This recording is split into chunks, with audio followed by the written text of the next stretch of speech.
ইরানের বিখ্যাত একজন কবি যার নাম হচ্ছে আল্লামা শেখ সাদি রহমাহুল্লাহ, নাম শুনেছেন? তো উনি বালাগাল উলা বিকামালিহি কাশাফাত তুজা বিজামালিহি হাসুনাতু জামিআ খিসালিহি সাল্লু আলাইহি ওয়া আলিহি, এই কবিতাটি তিনি আবৃত্তি করে তিনি ফেমাস হয়েছিলেন। তো উনি যখন পুরা ইরানের ভিতর একজন ফেমাস কবি হিসেবে পরিচিত হলেন, তো উনি একদিন মনে মনে ভাবলেন, হাইরে, আমি ইরানের এত বড় একজন বিখ্যাত কবি, আমাকে চিনে না এমন কেউ নাই, সবাই আমাকে চিনে, এক নামে সবাই চিনে আল্লামা শেখ সাদিকে। অথচ এই শেখ সাদির পায়ে পড়ার মতো একজোড়া জুতা নেই। সে এই হতাশা নিয়ে, সে এরকম টেনশন নিয়ে, চিন্তা নিয়ে রাস্তায় বের হয়েছে। এরপর আল্লামা শেখ সাদি রহমাহুল্লাহ যখন রাস্তা দিয়ে বের হলেন,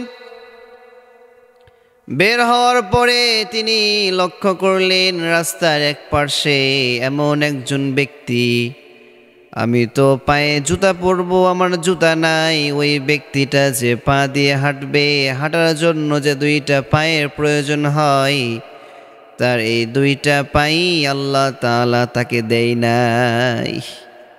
সে সাথে সাথে সেজদায় পড়ে গেল আর বলল, আল্লাহ তুমি অনেক দিয়েছো, আল্লাহ আমার পায়ে পড়ার মতো জুতা নেই, কিন্তু আমার আর এক ভাই সে যে হাঁটবে, তার হাঁটার জন্য যে পায়ের প্রয়োজন, তারই তো পাই নাই। সাথে সাথে সে সেজদায় পড়ে গেছে আর বলছে, আল্লাহ তুমি অনেক দিয়েছো, আল্লাহ আলহামদুলিল্লাহ, আল্লাহ তুমি অনেক দিয়েছো।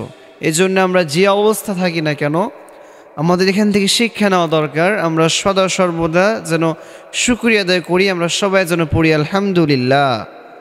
একটা হাদিস আপনাদের সাথে শেয়ার করি। আল্লাহর হাবিব সাল্লাল্লাহু আলাইহি ওয়াসাল্লাম বললেন, কাল কিয়ামতের ময়দানে সর্বপ্রথম হিসাব হবে নামাজের। বাট তোমরা কি জানো কাল কিয়ামতের ময়দানে কোন ব্যক্তিটাকে জান্নাতের দিকে ফার্স্ট, সর্বপ্রথম আল্লাহ তাআলা জান্নাতের দিকে ডাকবেন?